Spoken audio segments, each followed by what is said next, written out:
तो my female disciple के इस एपिसोड की शुरुआत वहीं से होती है जहां से पिछला एपिसोड खत्म हुआ था। पिछले एपिसोड के एंड में देखा था यहाँ पे जो ड्रैगन है ना अपने मेगेटा से कहता भी कि भाई तू 2 दिन और 2 रात के लिए ना एक कमरे में, एक छोटे से कमरे में शायोबिन के साथ यहाँ पे बंद था और दोनों ने साथ मिलकर यहाँ पे कल्टीवेशन किया था, यानी प्रैक्टिस की थी।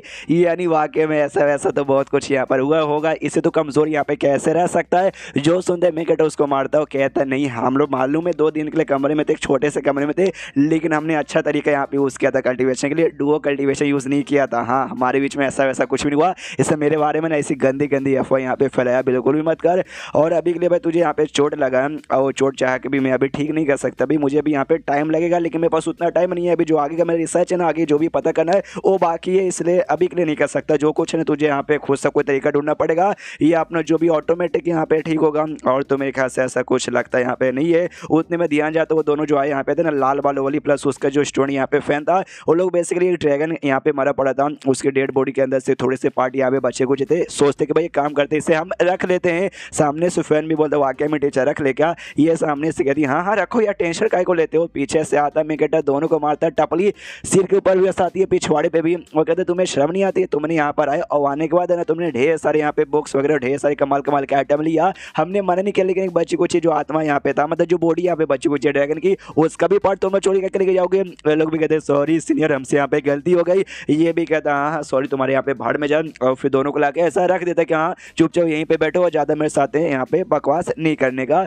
और उसके बाद ना इसको भी उठा लेता है। भाई क्या बोलते भाई यार, अपनी जो छुटकी यहाँ पे था, छुटकी जो लेटा था उसको उठा लेता हूँ। कहता वेल यार रही बात इसका, तो ये भी बहुत जल्दी ठीक हो जाएगी, टेंशन की ऐसी कोई बात नहीं है। ये भी पूछता है कि हाँ भाई अब तुम्हें जानो तैयार हो, तुम दोनों को अगर कुछ और यहाँ पे पूछना है किसी से, मुझसे या ड्रैगन से, तो पूछ सकते हो। तो सामने से जो लाल बालों वाली यहाँ पे थी वो कहती हाँ हाँ मुझे यहाँ पे पूछना है, जो भी हमने यहाँ पे पढ़े ना बुक्स यार, उसमें कहीं ऐसा मेंशन किया गया था कि तुम्हें जो चोट लगा बेसिकली ड्रैगन को, वो चोट पहुंचाने वालों को नहीं बल्कि एम्पायर वैन था, उस कमीने एम्पायर वैन ने तुम्हारे ढेर सारे ड्रैगन को यहाँ पे मारा भी था। यानी बड़ा कमीना आदमी था क्या वो। जो सुंदर ड्रैगन यहाँ पे कहता ना ना ना, इस यहाँ पे कोई बात नहीं है, कोई बात ऐसी नहीं है। अरे बात चोट का ना, तो मैं एक छोटा भाई था, उस छोटे भाई ने मुझे चोट यहाँ पे पहुंचाया है। और जो मेरा छोटा भाई है ना, उसको एक अजीब सी यहाँ पे बीमारी लगी थी, जिस बीमारी लगने के बाद है ना वो एकदम पकड़ा गया था, मारता है पीटता है, खून खराबा यहाँ पे करता है, कुछ भी सोचता समझता नहीं है, पूरी तरह से एकदम पकड़ा चुका था। और बीमारी ना फैलने वाली बीमारी थी, यानी उसको लगा उसके आसपास जो यहाँ पे रहते वो सबको भी यहाँ पे लगता था। जिस चक्कर में हमारे ढेर सारे ड्रैगन दोस्तों को ये बीमारी यहाँ पे लग चुकी थी, सब लोग पकड़ाए जा रहे थे, बुरे बुरे काम यहाँ पे किए जा रहे थे,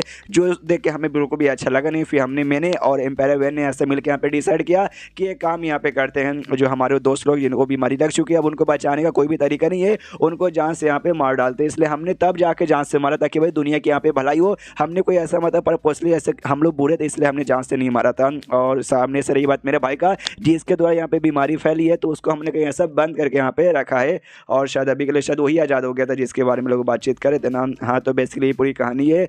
जो सुने सामने से वो लोग भी कहते हैं अच्छा इसी बात का, लेकिन बुक में तो ऐसा कहीं भी यहाँ पे लिखा हुआ नहीं है। जो सुनते सामने से अपना मेगेटर भी कहता है कि देखो भाई बुक के ऊपर यहाँ पे पूरा डिपेंड मत रहो, बुक का क्या है, कोई कुछ लिखता है कोई यहाँ पे कुछ लिखता है, इसलिए बुक पे कंप्लीटली यहाँ पे बिल्कुल भरोसा मत करना। जो सामने से हम लोग यहाँ पे बता रहे हो उसके ऊपर ध्यान दो। और एम्पायर वैन के बारे में ऐसी कोई फालतू फालतू अफवाह गंदी फैलाना मत। वो अच्छा आदमी यहाँ पे था और अभी भी है। सामने से जो सुनते हैं लोग भी कहते हैं या टेंशन मत, तो हम लोग रिसर्चर्स है ना, तो आगे चल के जो भी बुक पब्लिश होगी भाई वो बुक लिखने में तो हम लोग रहेंगे, इसलिए हम लोग एम्पायर वैन के बारे में वो सारी अच्छी अच्छी बातें लिखेंगे जो उसने वाकई में किया। ये बुरी बातें यहाँ पे भाड़ में जाए। ये भी कहता है मैं कहता चलो यार अब तो बढ़िया है, तो जाने का टाइम आ चुका है। तो सुन ड्रैगन मेरे भाई अब तो मैं चला, और तुझे कुछ पूछना है क्या। ड्रैगन कहता है वेल पूछना तो कुछ भी नहीं है, लेकिन यार इतने सालों बाद आज यहाँ पे मुलाकात हुई, आई डोंट नो अगली बार यहाँ पे कब मुलाकात होगी। जो सुंदर ये कहता है वेल तू मिलियंस ऑफ ईयर का है और मैं भी मिलियंस ऑफ ईयर जीने वाला हूँ, मैं भी 1-2 साल में मरने वाला नहीं हूँ, ये नहीं समझ भाई मिलियंस ऑफ ईयर के बाद यहाँ पे होगा। अपने दोनों डिसाइपल को लेता है और लेते निकल जाता है। पीछे साइड जो लाल बालों वाली थी ना, वो भी मनी मन सोचती है दादाजी ने जैसे कहा था ना,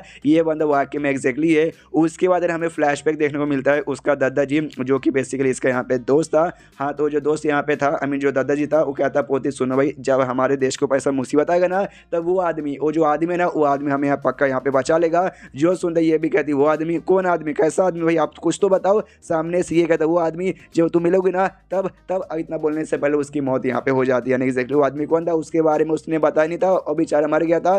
तो अब लेकिन जैसे सामने से इस लाल वाली ने मेन कैरेक्टर को देखा ना, इसको विश्वास हो जाता है कि हाँ भाई ये मेरे दादाजी को जानता है और मेरे दादाजी जिस आदमी के बारे में बात कर रहा था ना, ये पक्का वही आदमी होगा 200%। उसके बाद यहाँ पे शीश होता है बाहर सड़क के एरिया में, जहाँ पे ना एक आदमी भागे जा रहा है, उसके पीछे ढेर सारे ना व्हाइट टाइगर यहाँ पे पड़े हुए हैं। ये भी देखता है स्ट्रीट भाई, और चोट भी इसको लगी पड़ी है, और यही देखता है कि हाँ भी व्हाइट टाइगर यहाँ पे काफी तेज है, काफी स्ट्रॉन्ग है, मैं उनका मुकाबला यहाँ पे नहीं कर पाऊंगा, बस भाग सकता सकता हूँ और कोई रास्ता नहीं है, तो भाग रहा है। तो एक छोटे से पत्थर से इसका पैर यहाँ पे टकराता है और ढाम से नीचे यहाँ पे गिर जाता है और व्हाइट टाइगर सब इसके आसपास यहाँ पे आके रुके अटैक करके खाने को तैयार है।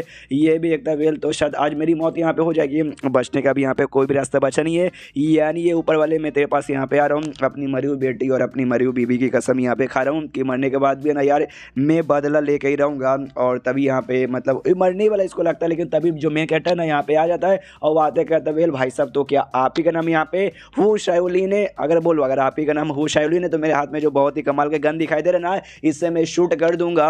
तो सामने से बंदा भी कहता है वेल हाँ मेरा नाम यहाँ पे हु शायोली ने, दोनों डिसाइपल यहीं पर है। ये भी सामने से कहते हैं वेल टीचर पागल है क्या, शूट कर दूंगा। किसको शूट करोगे, उस आदमी को शूट करोगे, ये जो टाइगर से भाई टाइगर को शूट करेंगे। यू चैन कहती शायद टाइगर को शूट करेगा उस आदमी को बचाएंगे। हाँ तो टाइगर को बेसिकली शूट करने का प्लान था और टाइगर को शूट करके भाई मारता है और इतना कमाल के यहाँ पे गन था कि मारने का क्या भाई पूरा का पूरा बॉडी चल के एकदम मीट बन जाता है भाई टाइगर्स लोगों का। सामने उस उतने में जो बंदा यहाँ पे था वो भी कहता है यार आपका शुक्रिया मेरी जान बचाने के लिए, और इतना बोलता है वो बेहोश हो जाता है। और जैसे वो बेहोश होता है यहाँ पे ये सामने से जान कहती है वाह यार आपका जो भी बंदूक है ना जो भी गन इतना कमाल का ना, आपने जैसे टाइगर को मारा देखो भाई अपने यहाँ पे ना इसको पकाने की भी जरूरत नहीं पड़ी, मीट बन गया और काफ़ी कमाल का स्मेल आ रहा है, खा सकते क्या। पीछे से मैं कहता भी कहता ऑफकोर्स ये खाने के लिए सेफ यहाँ पे, तुम चाहे तो इसे यहाँ पे खा सकती हो। पीछे से वो चैन भी कहती है हाँ लेकिन ये जो आदमी यहाँ पर ये तो लगता भाई बेहोश हो गया। मैं कहता भी कहता हाँ बेचारे को चोट लगी थी इसलिए हल्का से बेहोश हो गया, तुम्हें टेंशन लेने की कोई ऐसी ज़रूरत नहीं है। तभी वो दिखाती है भाई ध्यान से देखिए ऐसे कमर के पास है ना एक छोटा सा ये लगा हुआ भाई क्या बोलते हैं टोकन, जिस टोकन पे ना कहीं यहाँ पे